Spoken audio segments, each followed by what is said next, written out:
Amazing, we're on. Good morning, guten Morgen to everybody watching. So I am at Harbour Cars in Chichester. First time I've shown you round here.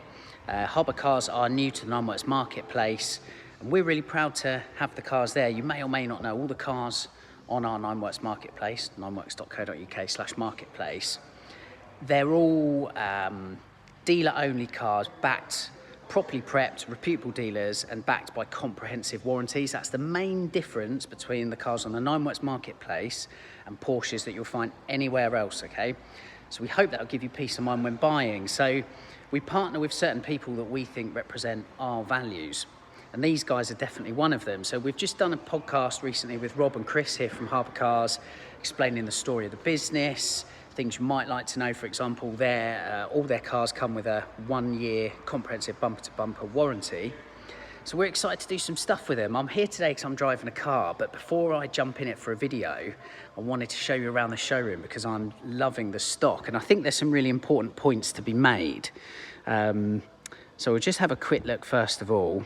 So this is in the showroom at Harbour Cars, obviously. So I'm driving this today. I'm not going to discuss it too much because it's going to be a full fat video soon, but I'm hoping that a Gates Grey mirror shell is going to be enough of a clue as to what the car is. If you don't know, I'll give you an even bigger clue. But there we go. So we'll cover this shortly, but I'm really excited to drive this today because they kind of fall through a bit of a crack in the pavement. I don't think enough people appreciate them. And again, in terms of size, weight, driving dynamics, I think there's a lot of fun to be had there.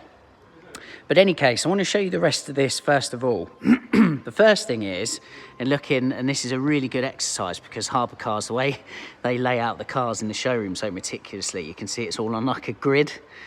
So the presentation is bang on. And the first thing is, you've got 911, old, modern classic 911, the last of the traditional 911 with the 997.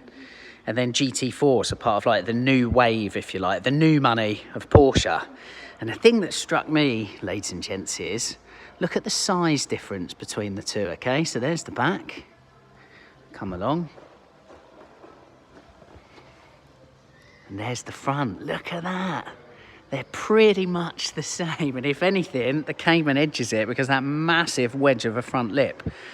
So, I mean, look, we know that cars grow. That's just kind of due to technology and safety crash regulations. But this Cayman, the baby Porsche, is the same size, really bumper to bumper, as the old money 911, the modern classic in the 997. I find that astounding, personally. In terms of wheelbase, trying to show it at the back there. Obviously, in the Cayman, the wheels are more in the corners, a lot more, with this being mid-engined, and with the 997 there's obviously a bit more of an overhang at the back to accommodate the engine, I guess. But yeah, for me, in terms of size, I just think that's kind of stark, really. And that's when you start to look at a 997 and you go, wow, that is perhaps edging ever towards classic rather than modern classic status now. However, the other thing is, I'm going to come to this in a minute. So we've got the 997 Gen 2 that we've just looked at there. We're looking at its successor in the 991.1. I remember when these came out, obviously 2012, as you can see here, so this is an early one. Well over 10 years ago now. I remember everybody saying these cars are massive, they're such a departure from the 997.2, and technologically I guess they really were. This, I don't think you can argue either way. This is the last in the line of the traditional 911. This was a new chapter in the 991, but now we've got 992s in the mix, and this being a Carrera S we're looking at, so it's narrow bodied. I think that looks super small and narrow now. So yeah, look, it's just the march of time, isn't it? Time is always kind to every 911, I guess. Greatest example of that is the 964 and the fact that everybody wasn't the greatest fan of that when it came out, and now you can't find them to buy. So yeah, look, thought I'd show you that. I mean, look, there are so many great 991s these days. It's finding them in great condition with the right spec. So you've got plenty to choose from. This looks like it ticks a lot of boxes for me.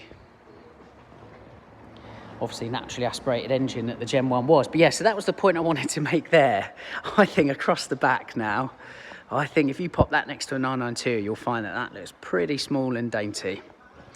But in any case, smaller than the 991 is the 981, the mid-engine platform. And I've walked into this room and my eyes were drawn to this immediately. 981 GTS.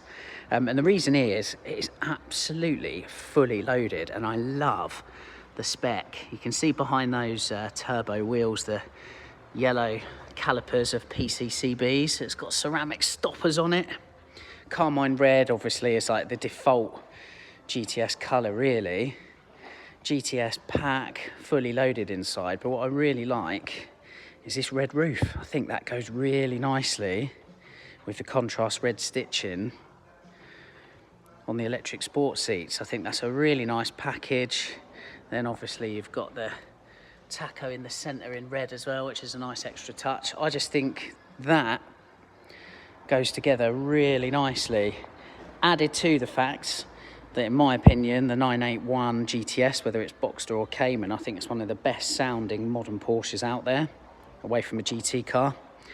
Really pops and bangs and crackles. It's got a lovely, lovely, lovely flat six soundtrack to it that for some reason, yeah, the 991.1 generation, it just never quite tickled in the same way for me. So that is an awesome car. What I love about it as well is previous owner has addressed the Achilles heel of the GTS's gaping front vents by putting these grills in. So just offers those rads behind a bit of added protection. I don't understand why Porsche's never done that from factory, if I'm honest. But that's really nice. So I walked in and I said to Chris, wow, what a car that is. And for 50k as well, that is awesome. The car landed Friday.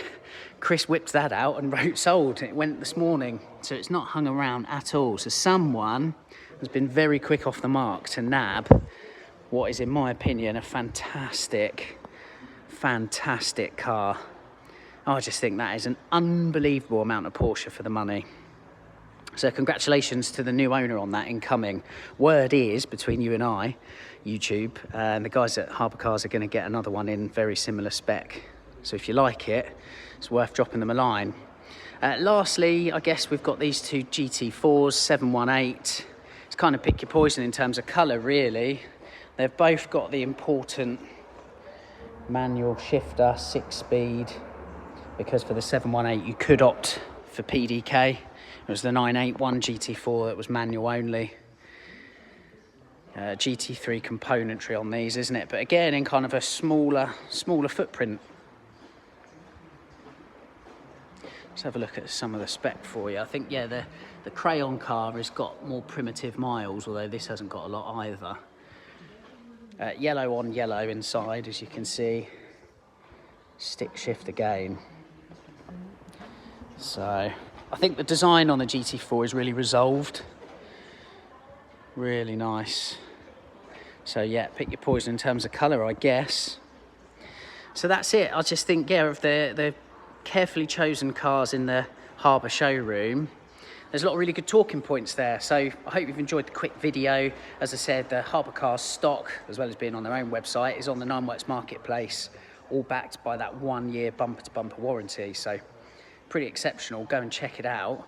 I'll finish with the car I'm about to drive, and you'll see it live on a full-length video on Nineworks TV soon. Until then, enjoy the rest of your week. Here from Harbour Cars.